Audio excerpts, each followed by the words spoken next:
Este debate obviamente ya es extemporáneo. No debió haber ocurrido lo que estamos haciendo hoy. En primer lugar, la esencia de lo que está ocurriendo hoy es un hecho de suma arbitrariedad cometida en el Senado de la República.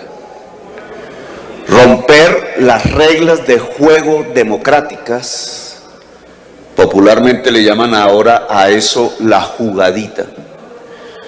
En la mesa directiva que presidía el señor Macías y el señor Pulgar. El señor Pulgar hoy está preso por corrupción. El corrupto Pulgar tuvo el aplauso de las mayorías de este Senado para hacer la jugadita e impedir la posibilidad que se pudiera cerrar el debate como el reglamento lo dice en el día en que se realizó. Esa jugadita, romper las reglas del juego democrático, muestra el talante profundamente antidemocrático que no solamente estas dos personas, presidente y vicepresidente del Senado de la República del entonces, tenían, sino igual de buena parte de sus formaciones políticas, que prohijan y aplauden el que se pueda destruir la democracia en donde más se debería respetar, que es el Congreso de Colombia, el sitio donde se le hacen las leyes para la gente, que terminan no siendo para la gente, sino para una minoría mafiosa que vive y se enriquece del Estado en Colombia, que son hoy los dueños de la política, que son hoy los dueños del poder. Pues este es el resultado de su jugadita, Macías. La demostración judicial de que el Senado de la República rompió la Constitución y la ley. Ahora bien, hoy, ¿qué podríamos decir?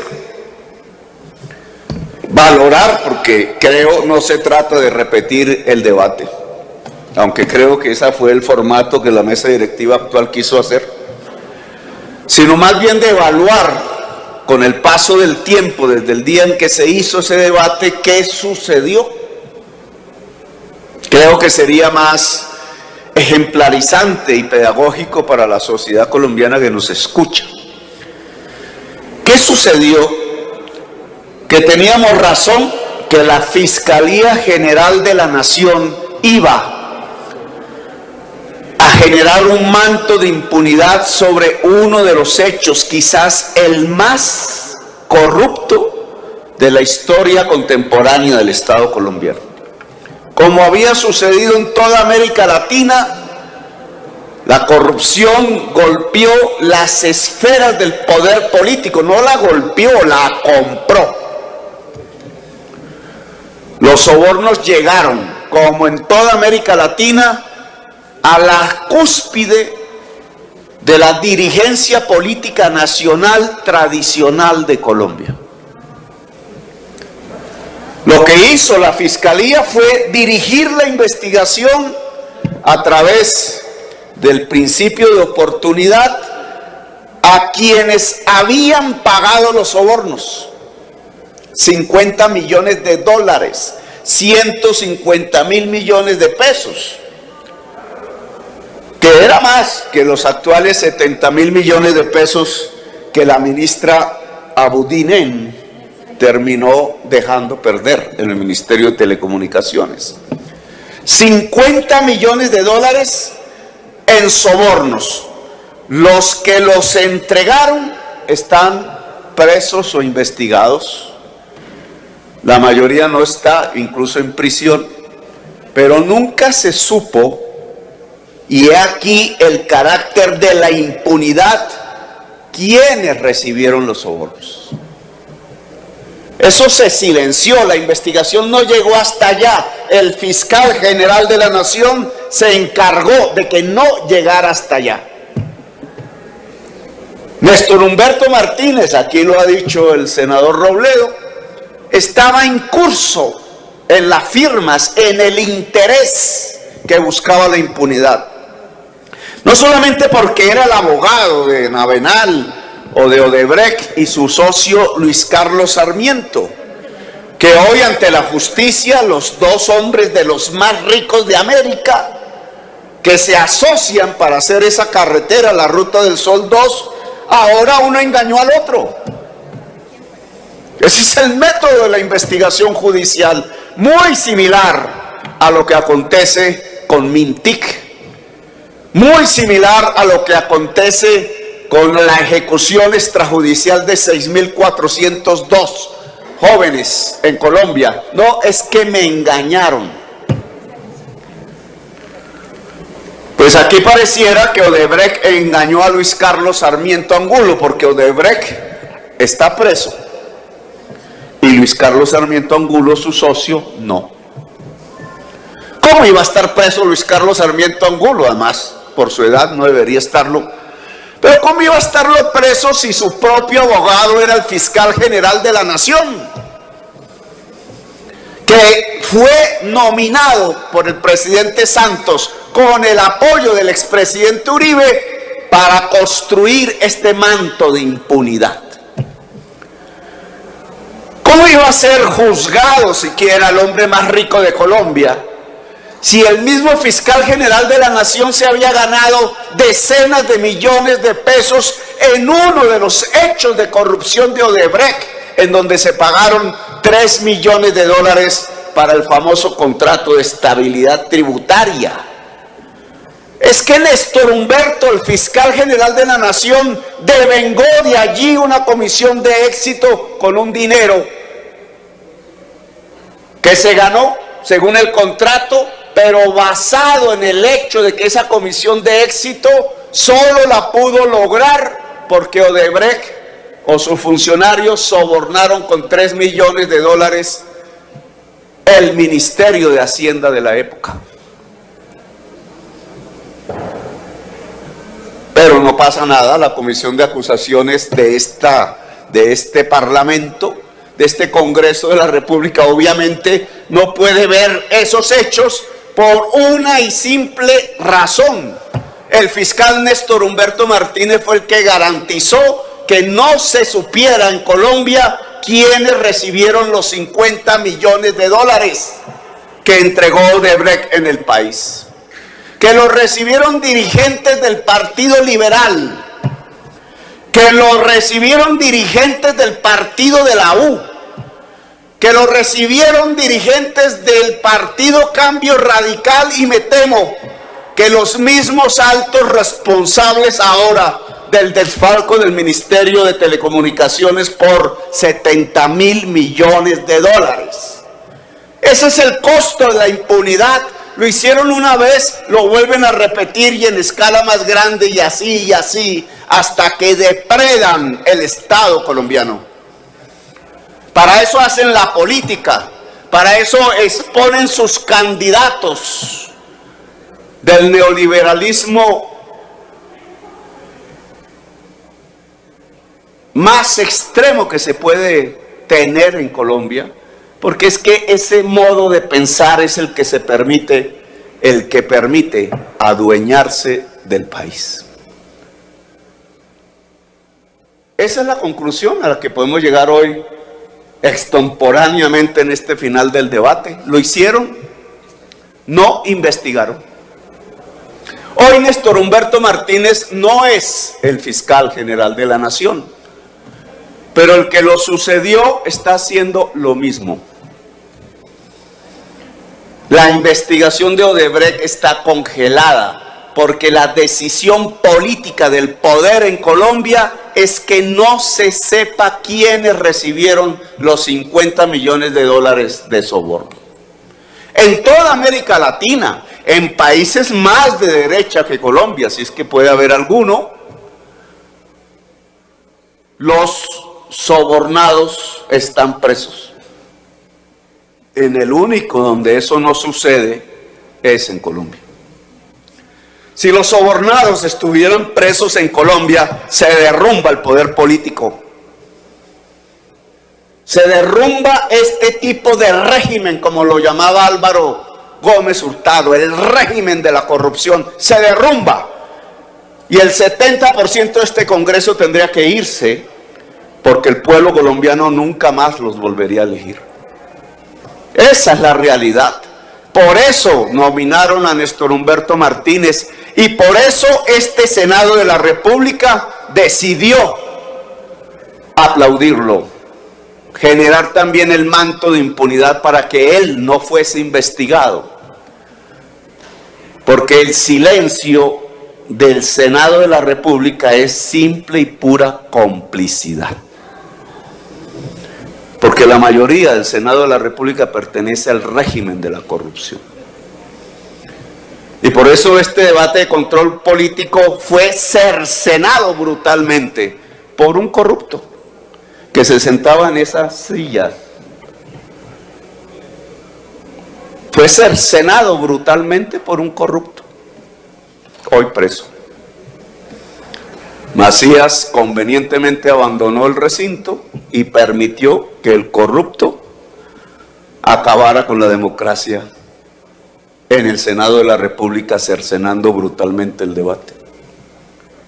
Ese es el resumen de lo que hoy pasa. No hubo investigación a profundidad de Odebrecht. ¿Y por qué? Porque los sobornados son los dueños del poder político en Colombia, son los dirigentes de los partidos políticos tradicionales de este país.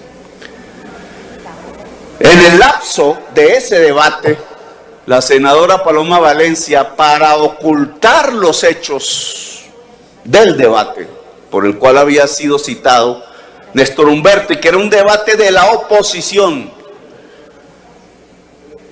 sacó un video. Ese día, sin sonido, sacó el video. Toda la prensa nacional, que es una prensa propiedad precisamente de Luis Carlos Sarmiento, el sindicato de Odebrecht en ese momento, y otros como él, decidieron coger el video contra Petro, volverlo viral y no recoger las conclusiones que hubieran podido ser del debate de Odebrecht. En ese momento no se me permitió responder. Era un ataque central, certero, a profundidad, construido por la bancada del Centro Democrático.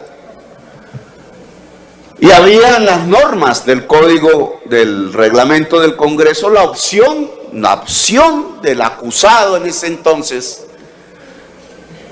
de defenderse. Un simple principio liberal.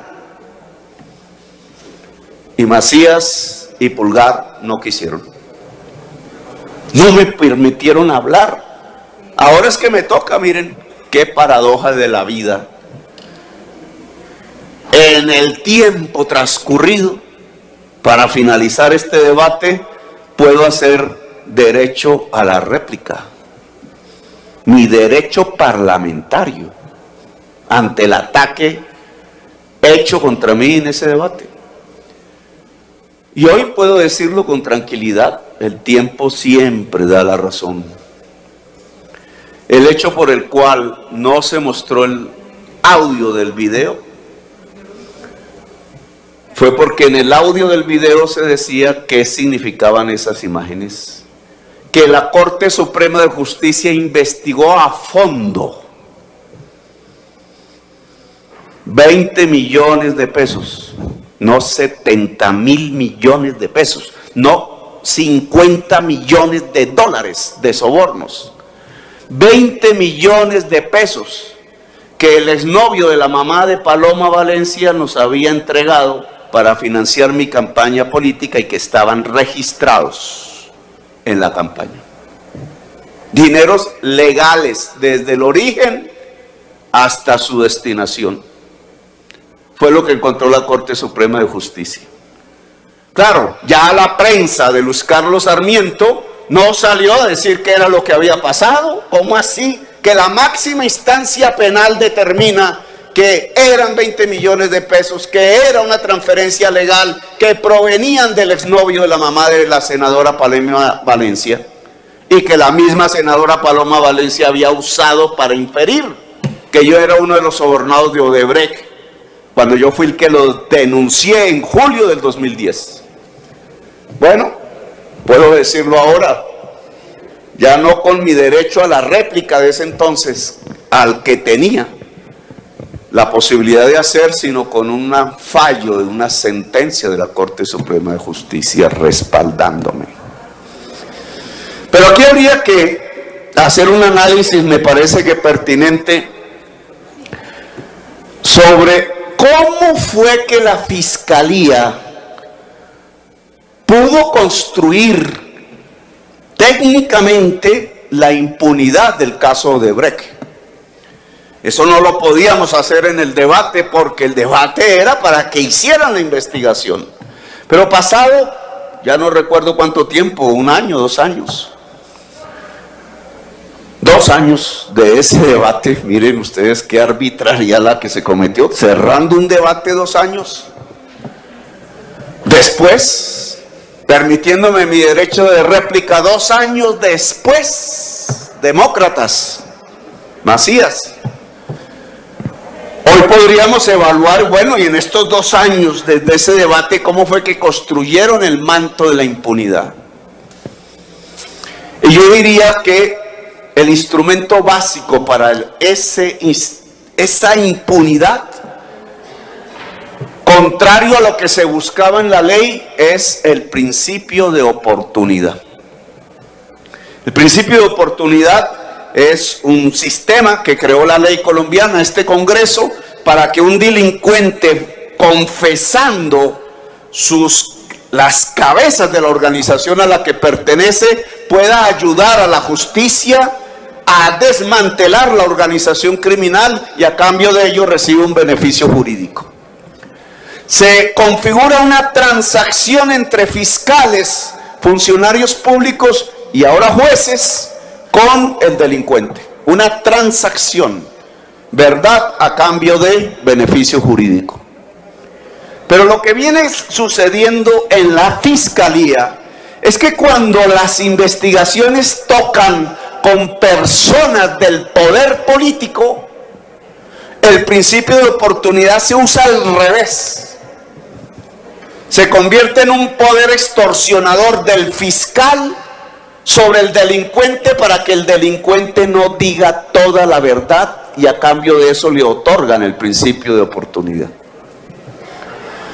Este tema lo descubrí en otro hecho de corrupción que yo investigué y denuncié, precisamente la vez, en julio del año 2010, que le dije a toda la prensa nacional, sin que ningún medio reprodujera esa información, que el cartel nacional de la contratación estaba integrado por Odebrecht, con Alvías y otras organizaciones empresariales.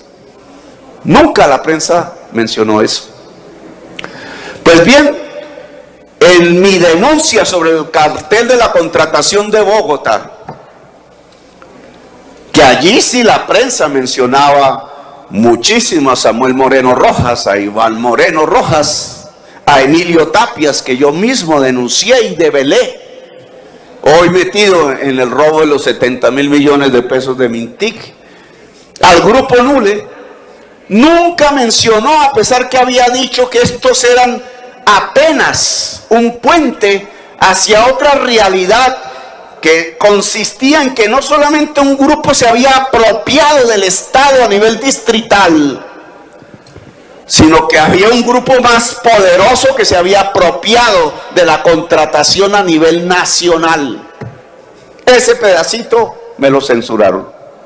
Mencioné los nombres.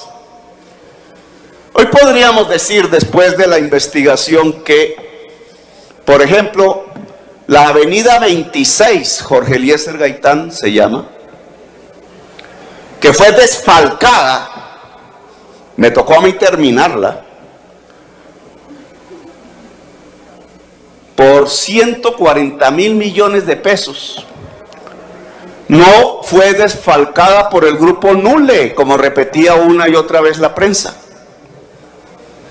El grupo Nule había cometido, porque era parte del cartel de la contratación nacional, había cometido delitos, pero no ese.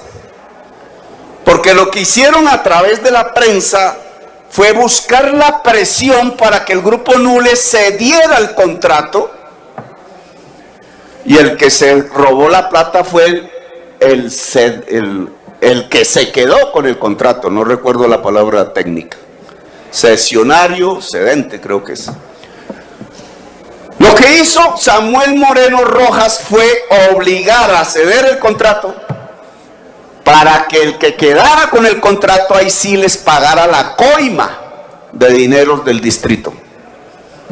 Y ese que pagó, ese que se robó la plata de la 26, se llama Andrés Jaramillo. Y los fiscales se dedicaron sobre el grupo Nule, que tenía principio de oportunidad, y otros actores, a intentar que no dijeran la verdad, que recortaran la verdad, que solo se quedaran en la acusación a los dirigentes administrativos de la ciudad de Bogotá, pero que no pasaran al orden nacional. Los fiscales extorsionaban a los delincuentes del cartel de la contratación de Bogotá para que no hablaran. ¿Y qué era lo que tenían que hablar? No solamente que Andrés Jaramillo se había robado los dineros de la 26, sino que Andrés Jaramillo, gerente de Conalvías, era el beneficiario de la Ruta del Sol 3. Y que el Odebrecht, que se había quedado con la Ruta del Sol 2, estaba pagando sobornos. Y a quien le pagaba sobornos era el gobierno de Álvaro Uribe Vélez. La Fiscalía General de la Nación ocultó a través de la extorsión del principio de oportunidad la posibilidad que la investigación sobre el cartel distrital de la contratación pasara a develar lo que se llamaba el cartel nacional de la contratación, cuyos protagonistas eran Andrés Jaramillo, otros grupos y Odebrecht, y los sobornados eran funcionarios de alto nivel del gobierno de Álvaro Uribe Vélez, que le dio el contrato del Ruta del Sol 2 a Odebrecht. Usaron el principio de oportunidad para extorsionar al delincuente, para que no hablara. Lo hicieron al revés de lo que proponía la ley. Y el objetivo fue defender las figuras del poder nacional y los grandes contratistas nacionales. Es decir, defender a los criminales de más. Ya llevamos 23 minutos, un minuto más para concluir. Hoy, ¿dónde está Andrés Jaramillo? El que se robó la 26. Le pregunté al fiscal Barbosa y no me contestó. Me dijo, no, es que nosotros pedimos la cárcel para el señor Andrés Jaramillo. ¿Dónde está Andrés Jaramillo, el que se robó la avenida 26? Denunciado desde julio del año 2010 por esta voz, por esta persona, a la que le quitaron la palabra en la última sesión. Hoy Andrés Jaramillo no está en Colombia, se fue, se llevó el dinero. Hoy, 11 años después de denunciarlo, el resultado de la justicia colombiana a través del uso manipulador del principio de oportunidad, volteándolo al revés, es que lo dejó ir con el dinero. Porque Andrés Jaramillo era uno de los enclaves del cartel de la contratación nacional forjado por el gobierno de Álvaro Uribe Vélez. Ya no está aquí. Un minuto más, senador. No hubo justicia. Pues lo que tengo que decir, y aquí termino, presidenta, es que esa misma forma de utilizar el principio de oportunidad que lo hicieron para ocultar el crimen de Odebrecht desde el año 2010 en la investigación propia del cartel distrital de la contratación, lo volvieron a utilizar una vez Odebrecht confesó y hubo que iniciar un proceso de investigación en Colombia. Volvieron a utilizar el principio de oportunidad para darle beneficios jurídicos a los tramitadores de los sobornos, funcionarios de Odebrecht y otros contratistas, pero con una condición: ustedes se van para la casa, no van a tener mayores penas, pero no confiesan quiénes recibieron los sobornos. Quienes recibieron los sobornos hoy siguen haciendo la política, hoy siguen presentando candidatos presidenciales, hoy siguen con la intención de seguir manejando el Estado para depredarlo, para llenar